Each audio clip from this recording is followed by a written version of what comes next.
Hi and welcome. In today's video, I'm going to compare S1MPLE and ZywOo's T-side Awping on Dust 2. Stay tuned.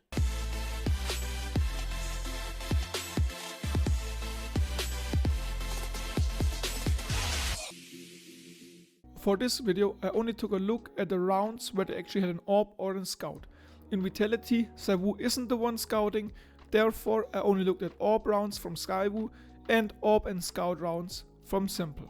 I want to start this comparison with things they are doing the same. First of all, whenever they have the chance to go for a long peek, they do it. Means when they have a really good spawn for long and they have an AWP, they go for the long peek and try to kill somebody. This is nothing special, as kind of every AWPer is doing it in the pro scene. The second thing they're doing similar is whenever the team is taking long, they like to jump into pit. With being in pit, they can basically catch any CT aggression off guard and can secure their team long so they can't get peeked from it, and therefore the teammates can move up towards A side freely. And in most of the cases, they are even throwing support utility for the teammate. The next thing they have in common is the time when they are leaving spawn. They leave the spawn on an average around 1 minute and 45. Because it's an average time, it means whenever they go for a long peek and leave the spawn really fast, in another round they are staying a bit longer. For example, in the demo I watched, ZywOo's longest time in spawn was 1 minute and 22 and S1MPLE's longest time was 1 minute and 28. In the one demo I watched from Jame, his longest time he stayed in spawn was under 1 minute, it was at 50 seconds, he still was aiming down mid from spawn. There we can see S1MPLE and ZywOo aren't AWPers that like to stay in spawn, like for example Jame, that like to be more mobile on the map. If we head into the differences now, we can see there's only one major difference, and it's positioning. S1MPLE on the one hand loves being around mid.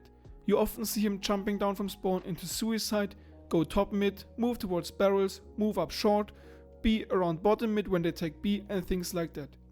ZywOo on the other hand loves going out long, so you really often see him staying in pit, being around the long area, aiming onto A spot and catch any CT aggression off guard. Because CSGO is a team game, Apex and Mumich as the in-game leaders might have an impact on the positioning of the AWPers, but I'm quite sure that when S1MPLE or ZywOo are saying I want to go long or I want to stay mid, that the in-game leaders don't say anything against it. Only because of the positioning we can get an idea how ZywOo and S1MPLE like to play the game. ZywOo is a guy who really likes to play the percentages. Therefore, he goes long because there's the highest reward he can get with getting a kill and the lowest risk with the enemies don't have a real shot at killing him. S1MPLE on the other hand knows he's one of the greatest aimers in this game. Therefore, he knows he can take every duel and have a real good shot at winning it. Because of that, he loves to go mid because the chance of getting a duel on mid is the highest. So he can win them, but he can lose them. But because of the great aim of S1MPLE, he mostly of the times wins them. Some other small differences are, S1MPLE goes for the AWP straight away when he can afford it. ZywOo on the other hand sometimes sticks with an AK, although he could afford an AWP. And when going long, S1MPLE is actually one of the guys fighting. He's not the first one out, but you can often see him second or third guy out. While on ZywOo's side, he's the guy throwing flashbangs and smokes for his teammates to get out long. I hope you enjoyed this short video. If you did, leave a like, subscribe to this channel. As usual, thanks for watching and see you soon.